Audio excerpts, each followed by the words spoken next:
Baik, selamat malam, karena ini akunnya, akun free gitu ya, jadi waktunya terbatas. Jadi, eee, malam hari ini kita mungkin akan, tahap awal gitu ya, tahap awal membahas tentang, perkembangan terakhir dari, ATG. Nah, seperti kita ketahui, sudah setahun berjalan dan terakhir kali kita bisa WD adalah bulan Februari tahun 2022.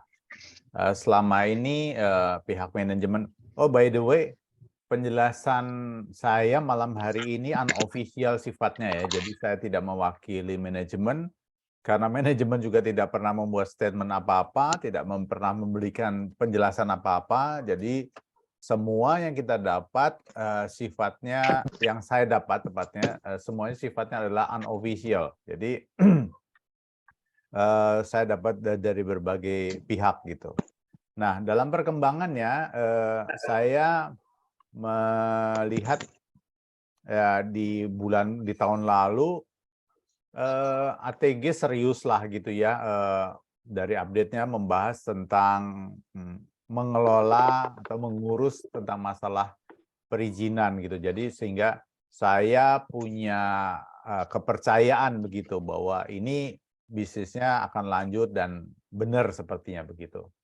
Lalu, eee, beberapa kali pihak manajemen memberikan, apa ya, janji-janji begitu bahwa prosesnya akan berlanjut, bahwa WD akan dibuka, lalu, mmm, batal terus gitu. Jadi saya melihat ini kok, janji-janjinya nggak bisa ditepati lah begitu ya.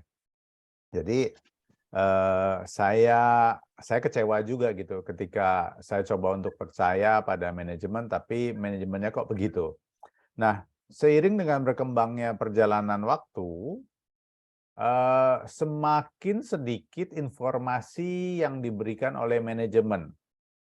Via email udah nggak ada, statement resmi juga boleh dibilang nggak ada, andai kata dari Zoom meeting, eee, Pak Wahyu ngomong tuh cuma 5 menit, maksimum 10 menit, dan jawaban-jawabannya atau penjelasannya tuh nggak clear juga buat saya gitu. Jadi saya ngeliat, ini apa ya yang bisa dipegang lagi gitu. Jadi, kepercayaan saya memudar begitu. Nah, dalam perkembangannya lalu muncullah beberapa orang yang seperti, Olive gitu ya, memberikan, eee penjelasan-penjelasan juga gitu. Kalau, dilihat bahwa memang Olive ini punya punya kedekatan secara personal. Jadi, mmm, sejak bulan apa ya, sejak bulan Januari, ketika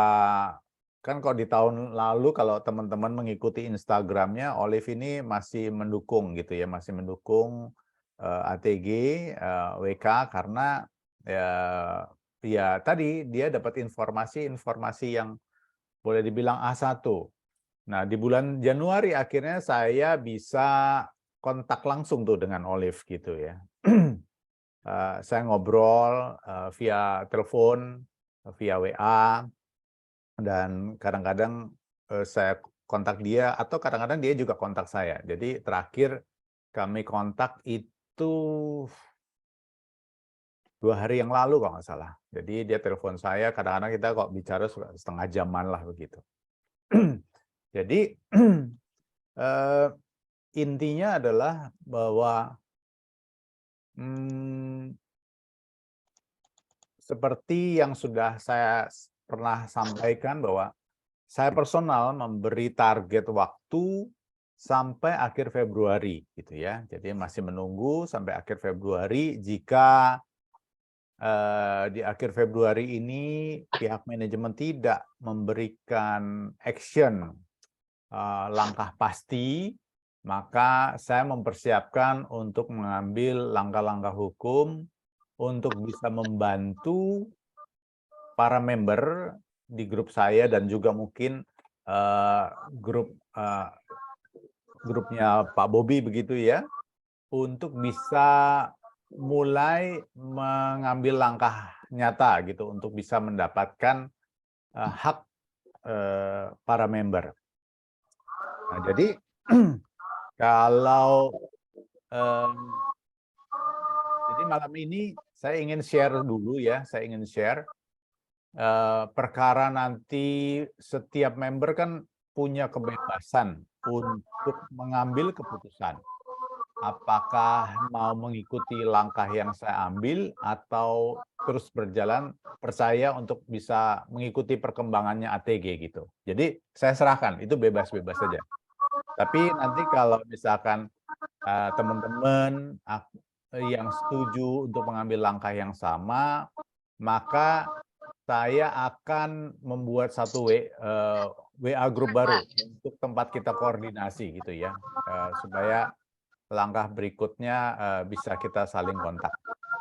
Jadi begini teman-teman, dari hasil diskusi saya dengan Olive, saya dengan Niki, seperti teman-teman tahu, Niki itu adalah mantan CEO dari Pansaka. Kurang lebih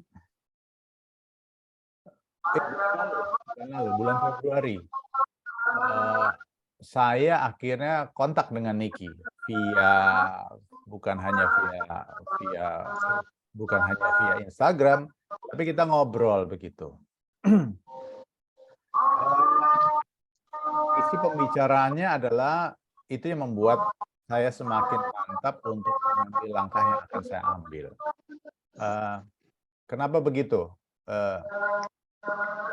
Jadi waktu saya tanya ke dia, sebetulnya gimana sih nih kondisinya kok kenapa sampai keluar dari Pantera gitu ya? Ya habis Pak, gaji tim saya, karyawan saya 3 bulan nggak dibayar. Nah, dijanjiin terus. Sampai akhirnya saya chip in lagi, masuk pakai uang saya untuk membayar karyawan saya, berharap bahwa Pak Wahyu akan membayarkan di kemudian hari seperti janjinya.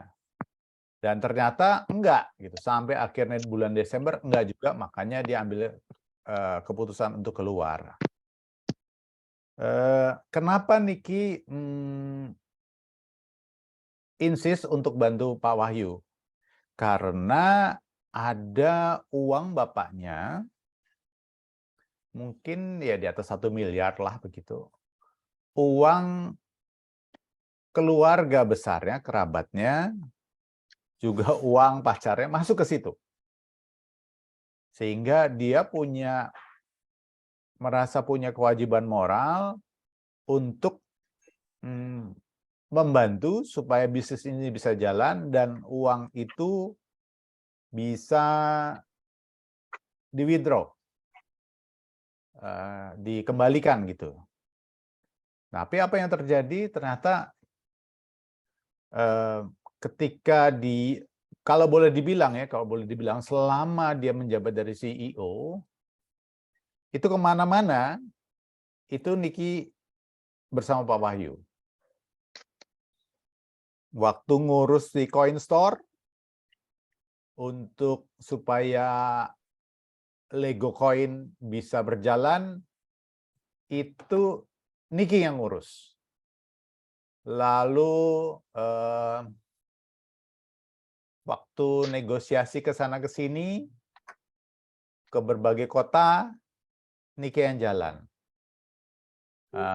Tapi saya bingung aja gitu ya, kalau saya punya orang kepercayaan dan dia memegang kunci banyak rahasia, saya pasti akan jagain orang ini. Tapi kok kenapa enggak ya? Itu jadi pertanyaan. Itu bingung. Itu yang membuat saya jadi bingung gitu. Kenapa enggak ya? Sampai akhirnya ada suatu saat di mana ada member-member berbaju hijau, teman-teman tahu kan ya, berkelompok itu masuk dana cukup lumayan lah, kayaknya 5 M-an begitu, yang mereka meminta ke WK untuk bisa withdraw. Lalu WK mengiyakan dan akhirnya bilang bahwa dananya sudah ditransfer via Niki. Tentu saja para investor ini urusan itu ATG. ngejar Niki gitu, sampai mau ngangkut. Padahal Niki nggak terima uangnya. Akhirnya karena jadi bermasalah, Niki minta bantuan bapaknya mungkin mungkin punya relasi kuat juga dengan hijau juga gitu untuk menjelaskan kasus sebenarnya. Akhirnya Niki bisa bebas di situ. Dari obrolan lainnya, WK ini sepertinya memecah rekeningnya, dananya disebar ke sana sini. Ada yang atas nama, kalau saya rangkup ya, informasi ini saya dapat dari Olive, saya dapat juga dari mana, dari Niki juga gitu ya. Jadi ada yang di atas nama Bayu, itu paling nggak Bayu pegang 200 M tuh di situ. Yang lain-lainnya nggak tahu. Seperti teman-teman tahu, dari tahun lalu, dari tahun 2022, di bulan Juni pun, banyak member atau ada member-membernya sudah melakukan pelaporan kepada pihak berwajib. Tapi sampai saat ini belum ada hasilnya tuh. Saya nggak tahu kenapa. Ada kecurigaan WK punya backup kuat ya di pusat, sehingga kasus-kasus tertentu akhirnya tidak diproses lebih lanjut. Ini juga, saya juga jadi mikir begitu ya. Dari diskusi saya dengan Olive bilang begini, sepertinya kalau mau mengajukan prosesnya, ya satu, kita harus punya kontak atau pengacara punya kontak dengan pejabat yang levelnya lebih tinggi di coklat gitu.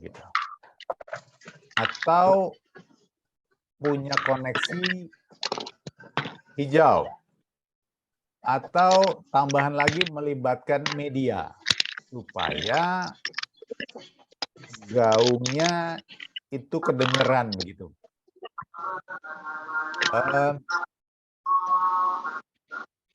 Jadi nggak gampang teman-teman.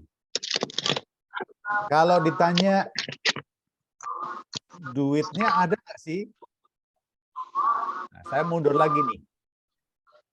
Saya diskusi juga waktu itu dengan Pak Bobi juga gitu ya. Pak Bobi punya teman,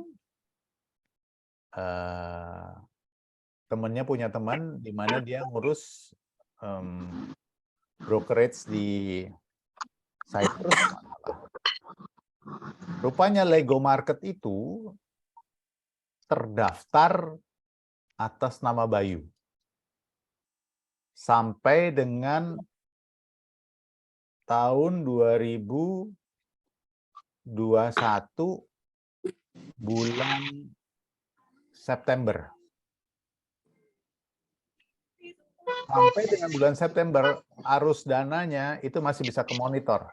Ibaratnya sama otoritas ya di situ. Karena temennya ini ada di otoritas itu yang bisa melihat arusnya. Nah, setelah bulan September 2021, dia tidak terdaftar lagi di Cyprus, Lego. Saya nggak ngerti habis itu apakah pindah ke Australia yang ASIC itu atau gimana, saya nggak ngerti. Nah, tahun 2022, kalau nggak salah awal-awal, atau mungkin akhir 2021, WK itu ketemu sama Olive di Dubai dalam rangka ingin membuat broker. Kenapa begitu? Kalau saya belajar dari kasusnya Net89. Buat teman-teman yang ikut Net89 kan tahu ya bahwa Net89 itu memakai 4 broker untuk memecah begitu. Nah, selama ini ATG itu kan hanya memakai Lego Market. Dan ternyata Lego Market itu ya punyanya sendiri juga. Gitu. Dengan usaha membuat broker baru di luar, itu salah satu cara supaya volumenya bisa dipecah-pecah. Supaya tidak mudah terdeteksi oleh liquidity provider. Teman-teman mungkin ingat bahwa waktu itu WK katanya kan mau beli atau beli saham ya, atau membentuk, saya nggak ngerti, RGB itu. Sebuah perusahaan di Inggris yang berfungsi sebagai bridge company yang bisa memonitor lalu lintas atau broker itu transaksinya dilempar ke LP mana aja sih. Nah, tujuannya itu. Tapi terus kan terjadi kondisi di mana gonjang-ganjing di bulan Januari dan Februari. Jadi itu berhenti tuh. Mungkin udah sempat beli juga. Salah satu pengeluaran besar juga yang dilakukan oleh WK adalah dia harus menyetor jaminan sebesar 1,5 triliun untuk bikin Pantera Exchanger. Dan itu sudah disetorkan. Makanya sudah terdaftar. Izinnya sudah terdaftar. Saya sempat waktu itu bertanya gitu, ini duitnya dari mana sih ya? 1,5 triliun loh. Kan jumlahnya nggak dikit. Nah, ada kemungkinan teman-teman, ini karena Lego dan Pantera ini, Pantera itu sebagai, waktu itu saya jelasin, sebagai namanya white label broker. Kepanjangan dari Lego. Malam ya jam 8. Hai. Artinya Pantera bisa ngutak-ngutik tuh isi atau ya dia intinya sebagai broker sendiri begitu. Ada 2 kondisi yang saya perhatikan bedanya ATG dengan Net89 adalah kalau di Net89 ketika kita mau masuk, kita masuk ke brokernya, buka akunnya kita sendiri, passwordnya kita yang bikin kita sendiri, lalu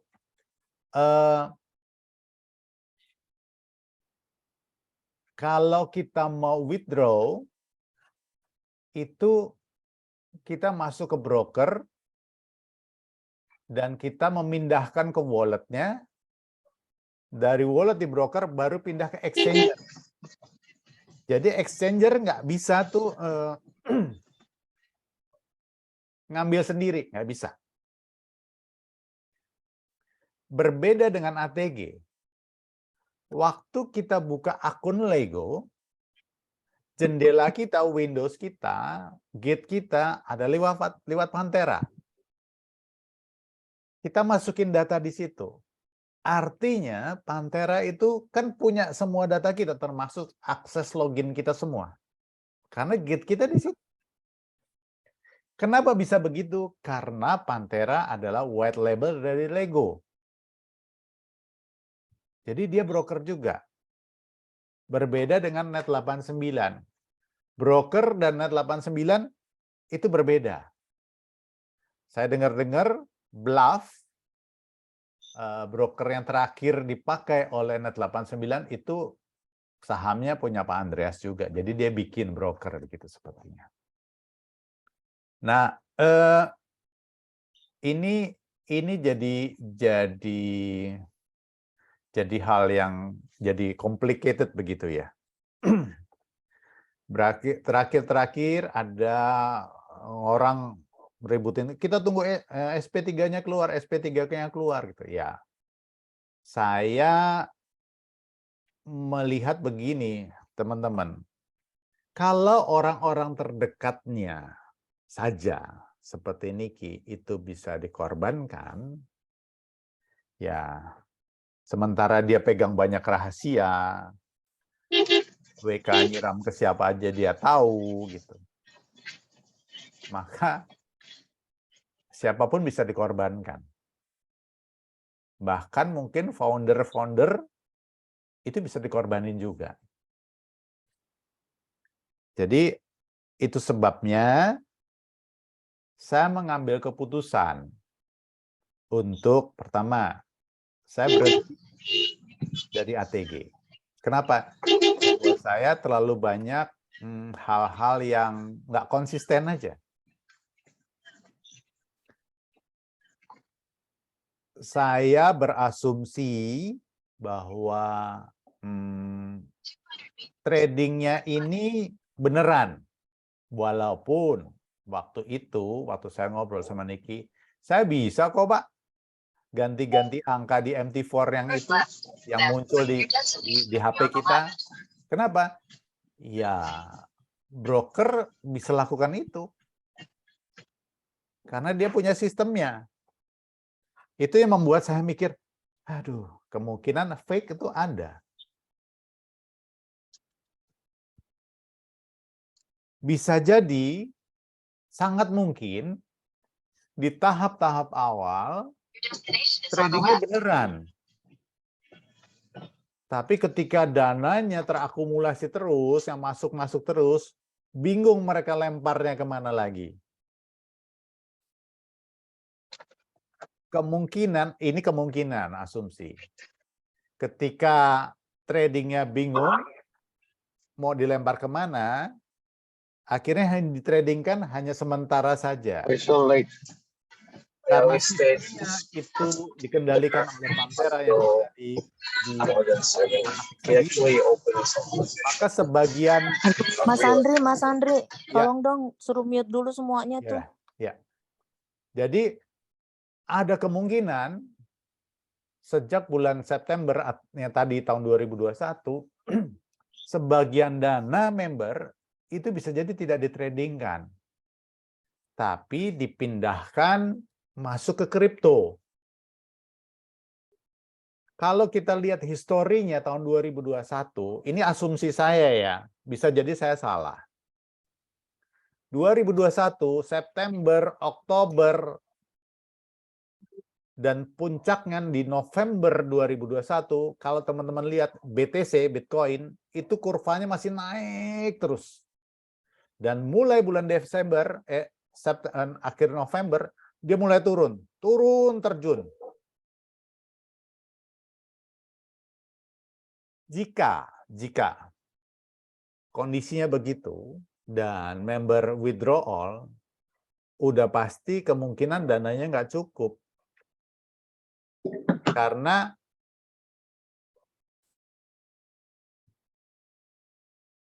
available cash atau USDT nggak semuanya ada di member ya, nggak semua ada di USDT.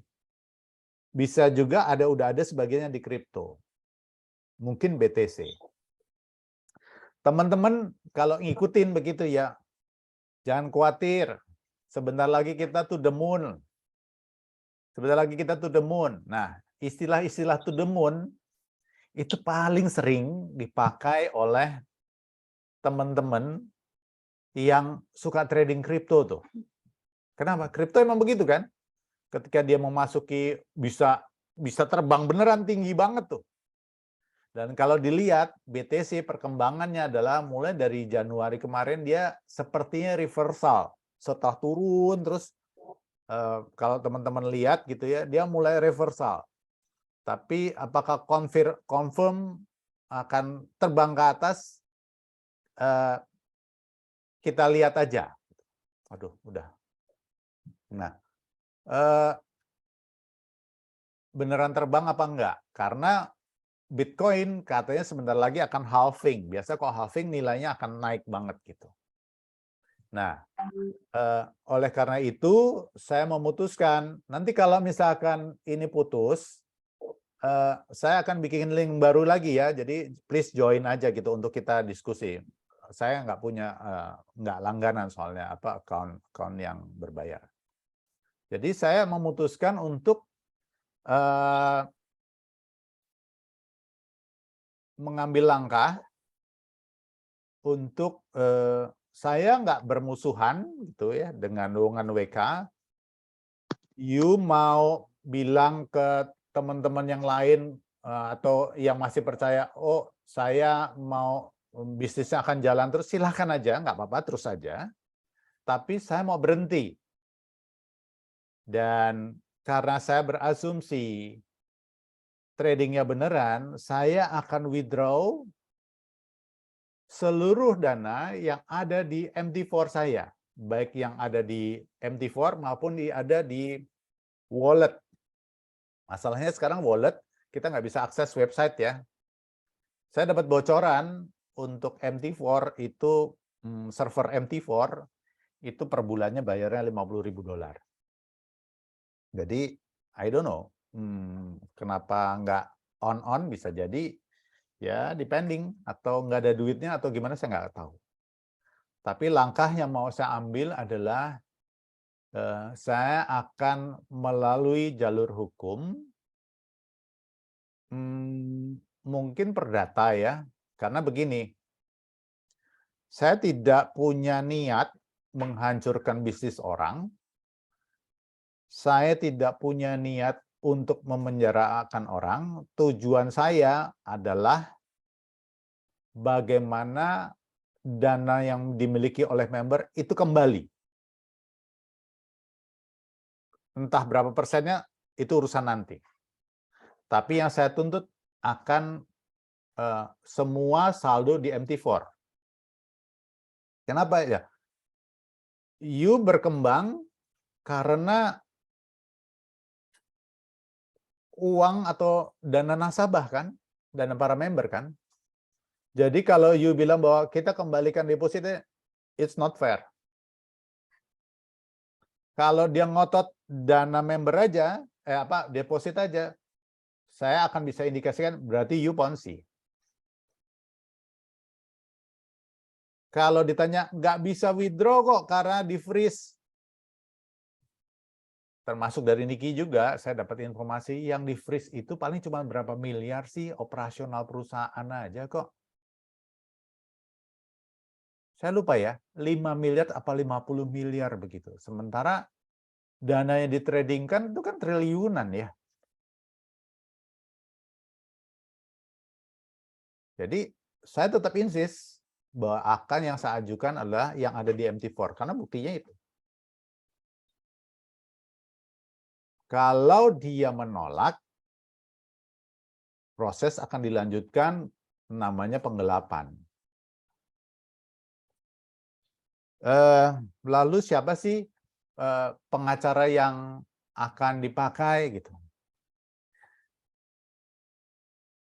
Ini juga menjadi dilema buat saya. Kenapa? Karena ya itu tadi tahun lalu mungkin berapa bulan, ya dari sejak tahun 2022, sudah ada laporan-laporan tuh masuk, tapi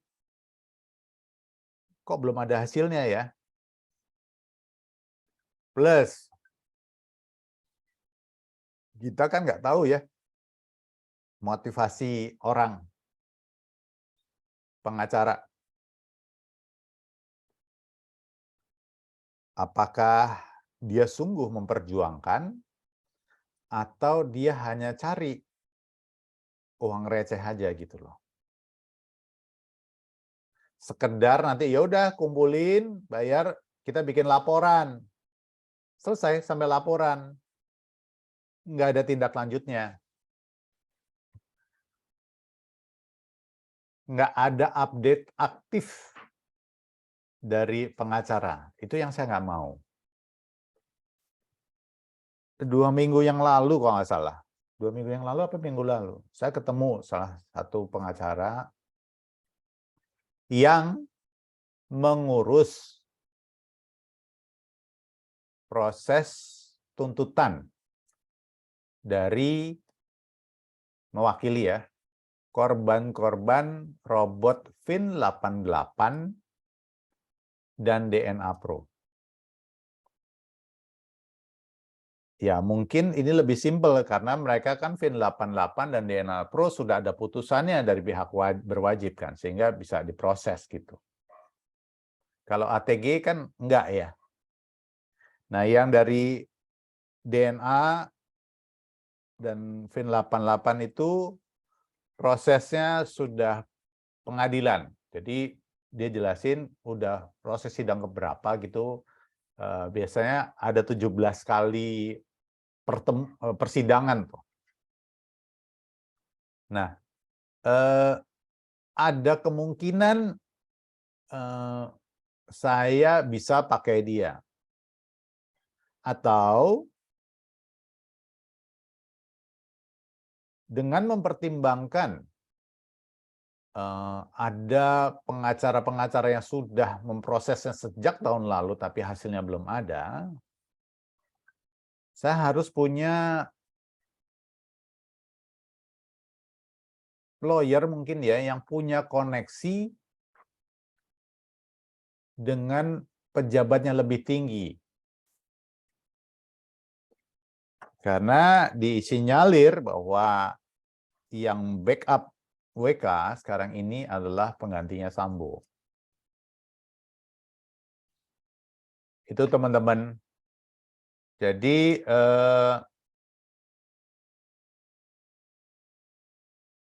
yang saya mau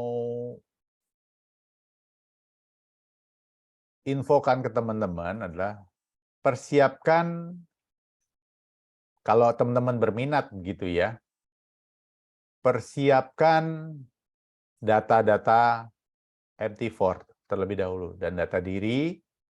Nanti kita bisa bikin tabelnya, nanti formatnya ada surat kuasanya. Mengenai biaya nanti akan saya share gitu ya. Tapi ini masih diskusi dan semuanya terbuka.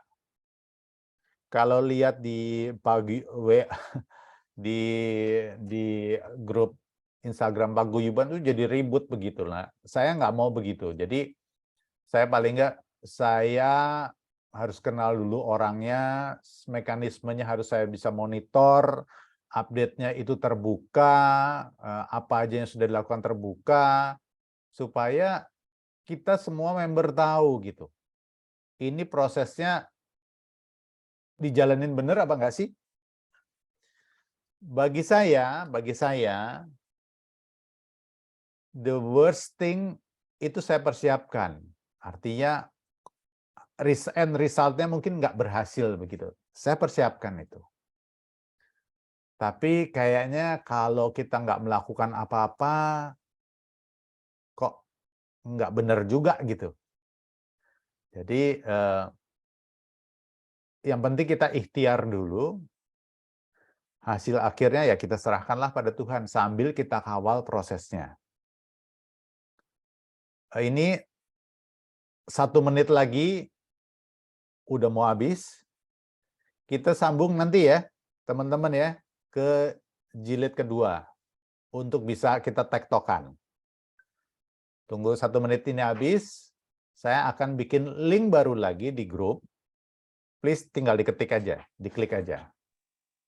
Andre, Ya, teman-teman ya. Andre. Ya. Pakai link gua aja ya. Boleh, Gua boleh. Nanti gua bikin moderator Tolong ya. bikinin Gua- ya, Bang Roy ya. Ya. Nanti Bang Roy akan bikin link di grup supaya nggak keputus-putus. Jadi diskusi Ya, kita weekend ini bisa panjang. Thank you banget. Oke. Thank you banget. Sip. Ya. Itu ya teman-teman ya. Saya end sekarang aja. Nanti langsung join lagi ya di link yang akan diposting oleh Bang Roy. Thank you teman-teman. Kita lanjut lagi ya nanti. Saya end ya.